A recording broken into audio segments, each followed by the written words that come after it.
Ranawat diet में आपका स्वागत है। जय श्री रामकृष्ण। आज आपको 58 वर्षीय व्यक्ति जिसका उच्च रक्तदाब हाई बीपी 170 रहता था और दवाएं लेने के बाद में भी 1.5 साल से परेशान रहा और उसे आराम नहीं आ रहा था।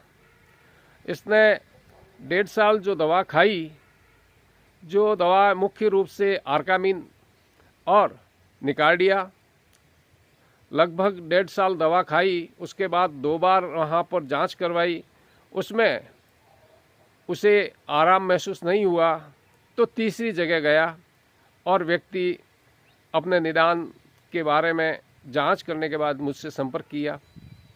इससे पहले आप ये एक बात समझ लीजिए, प्राइवेट बसों में या सरकारी बसों में या रेलवे में भी ये लिखा हुआ आपने देखा सुना होगा, मुसाफिर जोखिम पर यात्रा करें। हमें हमारे जोखिम पे हमें रहना है, हमारी सावधानी पे हमें जीना है। जैसा खाए अन्न वैसा होवे मन। अन्न से ही इस शरीर का विकास होता है, तो हम जो पोषण लेते हैं उसके साइड इफ़ेक्ट क्या है उसके बारे में भी हमें जानना ज़रूरी है। दवाइयाँ का काम दवाई करेगी, पर आहार ही औषधि है, इसको भी आपको जानना ज़रूरी है। ये सब आपको इस वीडियो में मैं बताऊंगा कंपैरिजन करके कि किस प्रकार से उसने जांचें करवाई और सह रोग बढ़ गया।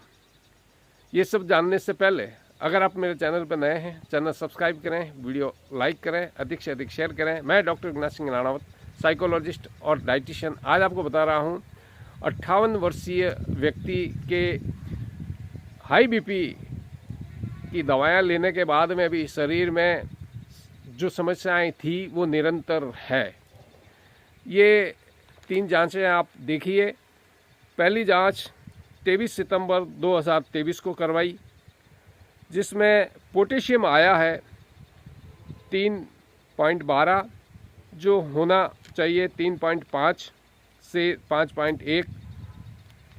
सीरम क्रिएटिनाइन जो है वो रेफरेंस रेंज बताई गई है वो 0.45 से 1 होनी चाहिए, जहां पर इसकी 1.85 यानी 1.85 आई है।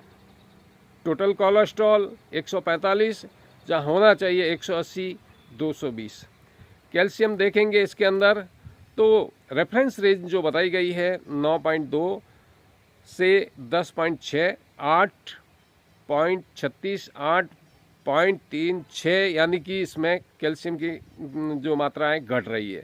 ठीक 15 महीने बाद में 20 दिसंबर 2024 को इसने जांच करवाई तो पोटेशियम 3.49 आया। रेफरेंस जो होना है 3.5, 5.1 होना चाहिए।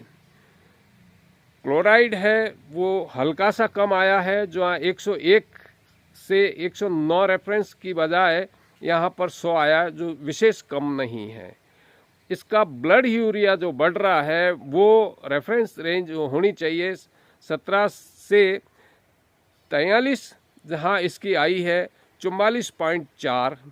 जो ब्लड यूरिया क्या क्या समस्या देती है इसके बारे में अलग बताऊंगा। यहाँ पर देखेंगे तो सीरम क्रिएटिनिन है वो वापस 1.88, अर्थात पहले जो था वहाँ 1.85, यहाँ 1.88, यानी कि मात्रा बड़ी है 3, जो उसके लिए दुखद है। इसमें रेफरेंस रेंज अलग बताई है जो 0.67 यानी से 1.17 होनी चाहिए, वहाँ पर 1.88 आई है। फिर इसने वापस जांच जो करवाई है 6 जनवरी 2025 को।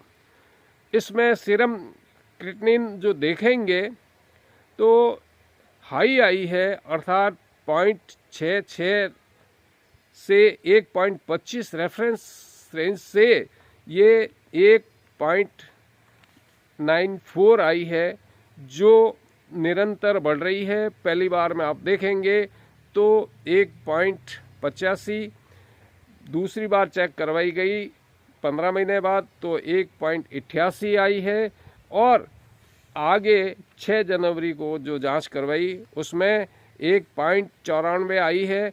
इसलिए इसमें एक सावधानी की आवश्यकता है कि ये रोग न बढ़े।